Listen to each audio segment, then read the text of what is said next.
তাহলে হজ করা কত গুরুত্বপূর্ণ। হজ করা হচ্ছে প্রতিটি মুসলমানের জন্য ফরজ, যার সামর্থ্য আছে।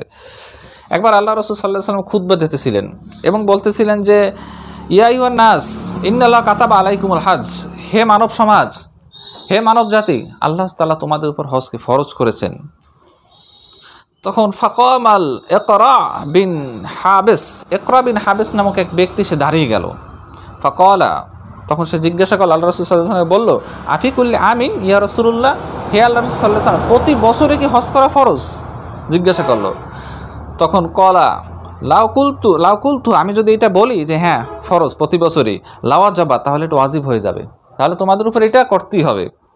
ওয়ালা ওয়াজাবাত, এবং এইটা যদি ওয়াজিব হয়ে যায়, ওয়ালা ওয়াজাবাত, যদি এটা ওয়াজিব হয়ে যায়, লাম তা'মালু বিহা, তাহলে তোমরা কোশ্চিনকালে এটা করতে পারবা না, তাহলে তোমরা এটা করতে পারবা না, প্রতি বছর হজ করতে তোমরা পারবা না।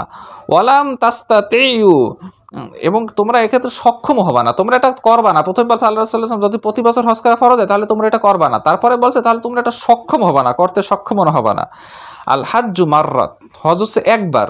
ফামান জাদা ফাতাওয়া, যদি কেউ এটা বারবার করে বা একাধিকবার করে তাহলে এটা নফল হিসেবে গণ্য হবে। তাহলে হজ হচ্ছে একবার।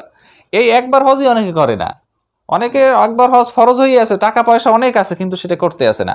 আল্লাহ রাসূল সাল্লাল্লাহু আলাইহি ওয়াসাল্লাম সাবধান বাণী তাদেরকে দিতে আছে, যে আল্লাহ রাসূল সাল্লাল্লাহু আলাইহি ওয়াসাল্লামের পক্ষ থেকে আমি সাবধান বাণী দিতে যে আল্লাহ রাসূল সাল্লাল্লাহু আলাইহি ওয়াসাল্লাম কি বলছে শুনুন। তাআজ্জালু ইলাল হজ, আল্লাহ রাসূল সাল্লাল্লাহু আলাইহি ওয়াসাল্লাম বলছে হজ তাড়াতাড়ি করো।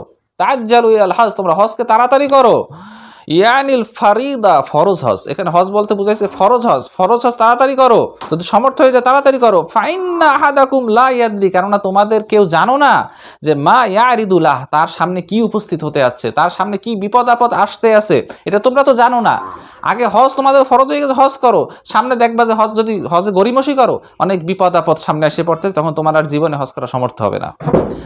সেহেতু তুমি আল্লাহর কাছে জবাবদিহি করতে হবে যে ওই যে তোমার হজ ফরজ, তোমার সামর্থ্য ছিলা, কিন্তু পরে বিপদ আপদ এসে গেছে, সেটা তো তোমার এসে গেছে, কিন্তু তুমি যে সামর্থ্য ছিলে এই জন্য তোমাকে আল্লাহর কাছে জবাবদিহি করতে হবে।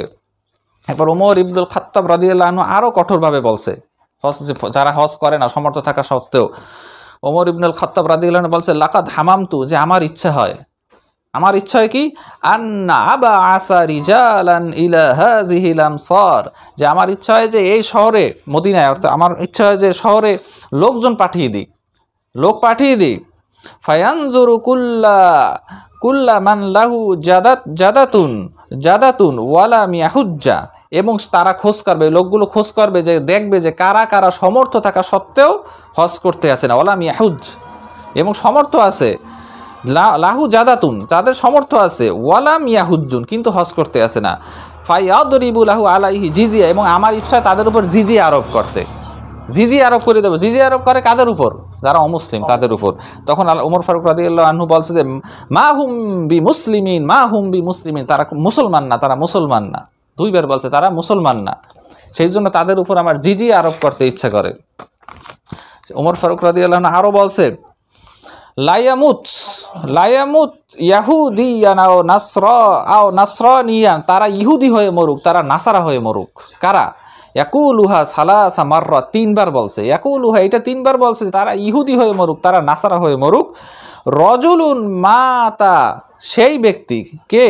রজুলুন সেই ব্যক্তি, মাতা যে মৃত্যুবরণ করে, ওয়ালাম ইয়াহুজ্জা, এবং হজ না করে মৃত্যুবরণ করে, ওয়াওয়াজাদা লিযালিকা সা, অথচ তার সামর্থ্য আছে, অথচ তার সামর্থ্য আছে কিন্তু সে হজ করতে আসে না, হজ করে না। এবং ওমর ফারুক রাদিয়াল্লাহু আনহু বলছে সে ইহুদি হয়ে মরবে, সে নাসারা হয়ে মরুক, সে ইহুদি হয়ে মরুক, এইভাবে কঠোরভাবে বলছে।